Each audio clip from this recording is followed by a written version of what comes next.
정대장 TV 시청자 여러분 안녕하십니까, 정대장입니다. 자, 최근에 외국인들이 비트코인을 가지고 환치기를 해서 우리나라에 아파트를 많이 산다, 이런 기사들이 나옵니다.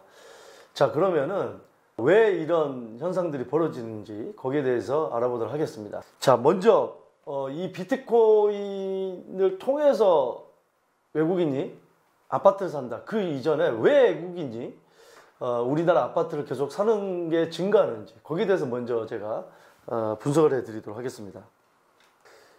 제가 뭐 방송에서도 몇 번 언급을 해드렸습니다만, 지금 우리 그 한국 사람들은요, 각종 주제에 얽혀 있습니다. 세대, 부부간에 같이 뭐 주택수를 계산한다거나, 하지만 외국인은요, 부부 합산이라든지 뭐 자국 내 부동산과 합하지 않습니다. 플러스하지 않아요. 뭐 우리나라에서 정확하게 뭐 중국 사람이다, 미국 사람이다, 거기에 몇 채 가지고 있냐, 정확하게 확인할 방법이 없어요. 예, 그렇기 때문에 세제상 같이 경쟁을 하더라도 세제상 외국인이 훨씬 높은 수익률을 얻을 수 있다는 겁니다. 우리나라 보세요. 조정대상 지역의 2주택자는 벌써 취득세부터 8%가 되고 세 번째 주택은 12%가 됩니다. 중국이나 미국에 이미 세 채가 가지고 계신 분들, 그런 분들 취득한다. 그럼 취득세가 12%여야 되는데 12%가 아니잖아요. 일반 세율이잖아요. 거기서부터 벌써 싸게 사고 들어간다. 우리나라 사람에 비해서 싸게 사고 들어간다. 양도세 어떻습니까? 우리 같은 경우는 중과되잖아요. 조정대상 지역 내에서 일반 세율 플러스 10%, 6월 1일 넘어가면 20%, 3주택 이상은 이제 30%. 외국인은 그런 거 없잖아요. 그렇기 때문에 벌써 취득세, 양도세에서 굉장히 한국 사람에 비해서 높은 시세 차익을 얻을 수가 있다. 자, 보유하는 순간 어떻습니까? 보유. 조정대상 지역 내 2주택 이상, 그리고 3주택 이상은 높은 세율이지만 주택 하나만 산다, 한국에. 그런 적용을 받지 않잖아요. 자국에 있는 이 주택과 합산하지 않는다. 이게 라는 게 벌써 경쟁 우위에 있는 거죠. 두 번째, 탈세 자금으로 이용한다. 탈세 자금. 탈세 자금 부동산 취득한다. 자, 중국 국적 가지고 있는 사람이 한국에서 사업자를 만들어 놓고 중국에 수취를 합니다. 우리나라에는 세금 신고를 누락을 합니다. 다 그대로 신고하지 않아요. 그 남은 자금으로 바로 아파트라든지 부동산을 산다는 거예요. 네. 우리나라 같은 경우, 뭐 지금 요즘에는 자금 조달 계획서라든지 그 증빙 자료를 다 제출합니다만, 상대적으로 외국인들에게는 정확하게 확인하지 않는 그런 부분이 약하다. 물론 외국인에게 어드밴티지를 준다, 그런 건 없어요. 대출을 더 많이 해주고 뭘 더 많이 해주고, 그건 없어요. 한국 사람하고 똑같이 경쟁하지만, 똑같이 경쟁하는 것처럼 보이지만 그렇지 않다는 거죠. 대출도 소득 증빙을 하면 외국인도 대출을 해줍니다. 뭐 예전에 제가 방송에서 몇 번 말씀드렸지만, 싱가포르, 홍콩 집값 엄청나게 오를 때 외국인은요, 심플합니다. 그런 나라들. 우리나라 뭐 양도세 어쩌고, 뭐 LTV 어쩌고, 뭐 무슨 취득세 막 복잡하지만, 뭐 주택임대사업자 어쩌고, 거기는 취득세를 심플하게 외국인은 2배 때려버립니다.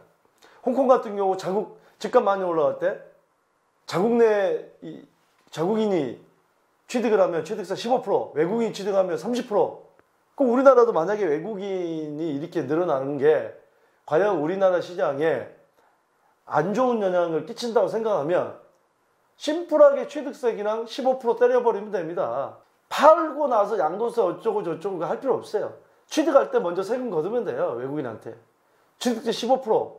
만약에 외국인의 이런 수요가 집값 잡는데 문제가 되고, 한국 사람에게 어떤 실소유자에게 집값이 너무 뛰게 만들어서 어려움을 겪는다고 한다면 그렇게 할 필요는 있다는 거죠. 예를 들자면, 자, 세 번째, 일단 한국 시장, 이 서울을 비롯한 인천, 뭐 이 경기도권이, 부산 뭐 이런 데가 상당히 매력적이라는 거죠. 이 부동산 시장이 매력적이다. 왜? 전 세계에서 유일하게 전세 제도라는 게 있습니다.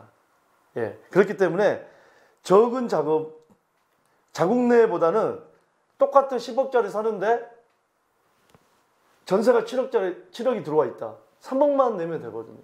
상당히 매력적인 거예요. 그리고 꾸준히 집값이 많이 올라가 주거든요. 자, 마지막 그러면은 이 비트코인.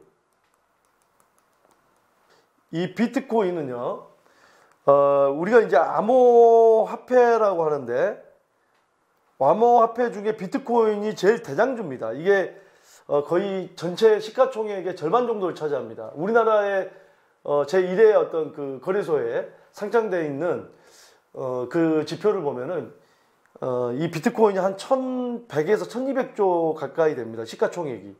나머지는 이제 알트코인이라고 합니다.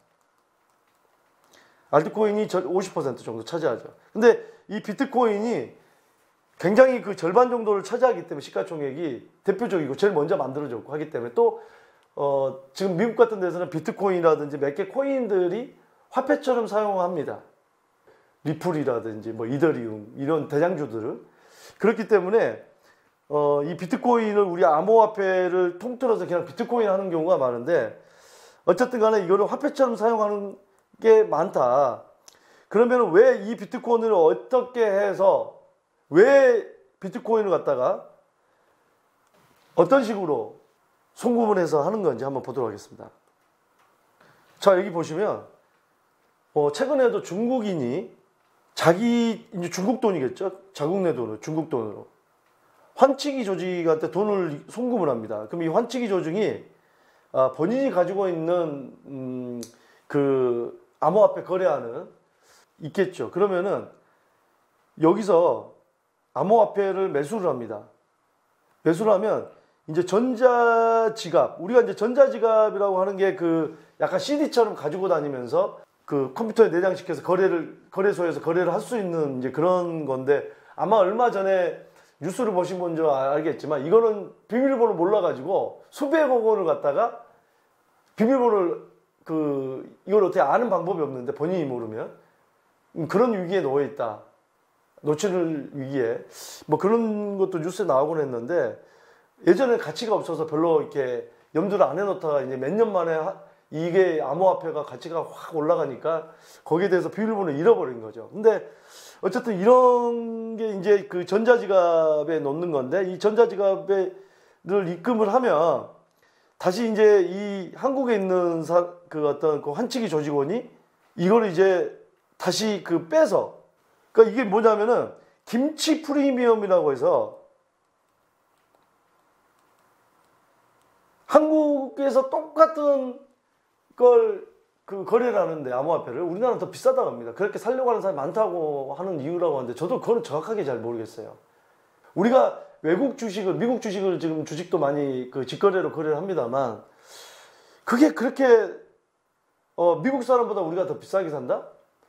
환율 때문에 약간 이제 그럴 수는 그런 어떤 겨냥이 있는 경우는 있겠지만 순간적으로 이거는 김치 프리미엄이라고 해서 김치라는 게 우리 한국을 의미하는 건데 한국에서만 유독 더 비싼다. 우리가 백을 살 때 한국 사람이 비싼 거 뭐 BMW 벤츠 뭐 차 아니면 뭐 똑같은 백이라도 뭐 샤넬 백이라든지 이런 백들을 외국보다 더 비싸게 산다. 뭐 이런 얘기들이 많죠. 생산을 한정적으로 하는데 살려고 하는 사람이 많다. 비싸도 잘 팔린다 우리나라는. 그런 게 있는지 모르겠는데 이거 암호화폐를 거래하는데 아무튼 간에 그래서 이 환치기 조직이 다시 빼서 이 중국인에게 한국에서 주는 거죠. 돈으로, 한국 돈으로. 그러면 이제 아파트를 취득하는 겁니다. 즉 쉽게 얘기하면 환치기 조직은 뭐입니까? 수수료를 주겠죠. 똑같은 중국 돈의 가치가 10억이다. 이제 위안을 한국 돈으로 환산할 때 10억이다 그러면 환치기 조직이 수수료를 먹고 이렇게 과정이 거치겠지만 수수료를 줘도 우리나라는 이게 뭐 프리미엄이 뭐 15% 비싸다, 뭐 20% 비싸다, 15% 비싸다. 그러니까 하면은 결국에는 수수료를 주더라도 15%다 오면 얼마입니까? 11억 5천이니까 수수료 5천을 주더라도 11억에 받아가는 거예요. 예를 들자면. 그렇기 때문에 더 똑같은 돈이지만 10억짜리가 11억이 돼버린 거예요. 그걸 가지고 이제 아파트를 취득한답니다. 취득하는 이유는 조금 전에 제가 말씀드렸죠. 그런 이유 때문에 취득을 하는 건데 원래도 환치기를 해주신 분들이 있습니다. 제가 예전에 한번 저희 회사도 상담을 하러 오셨는데, 이런 환치기를 전문으로 하신 분들이 있다고 하더라고요. 그때 중국 사람인데, 이 개발업을 하시는 분이에요. 근데 한국에 이제 남편분이 있고, 결혼을 해가지고, 한국 남자, 중국 여자. 근데 이 중국 여자가 아주 그냥 배짱도 좋으신 것 같아요. 제가 미팅을 한 6, 7년 전에 했는데, 그때 이제 제주도에 땅을 사놨는데, 이 사드 문제 때문에 그분은 전 세계 캐나다, 미국 다니면서 땅을 사가지고 그거를 개발을 한 다음에, 건설을 한 다음에 중국 사람한테 되파는 거예요. 근데 우리나라랑 중국이랑 사드 문제 때문에 관계가 안 좋아지니까 송금 문제부터 시작해서 굉장히 까다롭게 했죠. 한국에 못 사게 만들고. 그러다 보니까 이걸 어떻게 해야 되느냐고 한번 찾아왔는데, 그러면서 이제 환치기를 해주는 분도 중간에 있다는 걸 알게 됐고, 자금을 갖다가 해주면 알아서 이제 해주는 그런 세력이 있다는 것도 알게 됐고, 비트코인은 암호화폐 중에 하나이다. 근데 이 대표하는 암호화폐 바로 비트코인 가지고 화폐처럼 사용하고 있기 때문에 이미 미국에서는 점점 많은 기업이 이 비트코인이라든지 몇 개 이 화폐를, 지금 테슬라 같은 경우도 일론 머스크가 비트코인으로 차를 사도 자기는 받아주겠다, 비트코인을. 그렇게 해가지고 비트코인 막 띄워놓고 나서 본인이 얼마 전에 3천억인가 얼마에 시세 차익을 보고 팔았다. 근데 그래서 일론 머스크를 갖다가 요즘에 젊은 사람들이 다 막 존경한다, 뭐한다, 뭐 우주 항공 사업하고 막 그런 이유 때문에 좋아했었는데 양아치 아니냐, 그런 얘기 갑자기 이제 자기가 띄워놓고서 팔아먹고 양아치 아니냐 그러는데, 본인은 그래도 한 3조 정도가 아직 있다. 이거는 실질적으로 내가 시세 차익 얻으려고 한 게 아니고 이렇게 거래를 할 수 있다는 건 나는 보여준 거다. 본인은 그렇게 또 해명을 하더라고요. 근데 뭐 어찌됐든 제가 볼 때 이 암호화폐도요, 얼마 전에 뭐 폭락을 했죠. 그 이유가 바로 미국에서도 그렇고 우리나라 금감원장도 화폐로 인정을 못 해주고 보호해 줄 수 없다고 하니까 폭락을 했습니다. 막 30%에서 50%까지 떨어졌어요. 엄청나서 이거 떨어지는 거는 어마어마합니다. 뭐 그리고 20대 지금 얼마 전에 뉴스 보니까 뭐 자살하고 뭐 이런 소동이 벌어졌는데, 이미 엄청난 돈들이 이 암호화폐 시장에 들어가 있습니다. 그러다 보니까 지금 2030 세대부터 시작해서 청와대 청원을 올리니까 아무래도 내년에 대선이 있기 때문에 여당에서도 이걸 어떻게 보호하는 방법을 구상을 하겠다. 지금 이렇게 한 발 빼고 아마 이제 대선까지는 뭔가 방법이 나오지 않을까. 갑자기 어떤 거래소에서 돈이 해킹을 당했는지 증발했는데 그걸 어떻게 하냐. 뭐 그것도 뉴스에 나왔죠. 보호해줄 방법이 없다는 거죠. 그거를 이제는요, 어마어마한 돈이 암호화폐 거래에 와 있기 때문에 이제는 보호 안 해주면은 이거는 나라가 망하는 겁니다. 이미 엄청난 돈이 지금 거래가 되고 있습니다. 자, 오늘 어찌됐든 외국인이 비트코인으로 아파트를 사는 이유, 또 외국인이 아파트를 사는 이유, 거기에 대해서 분석을 해드렸습니다. 아무래도 이게 우리나라 사람들이 외국인이 이렇게 집값을 올려서 비싼 가격에 사야 된다고 한다면 외국인에 대한 규제는 할 필요는 있지 않을까.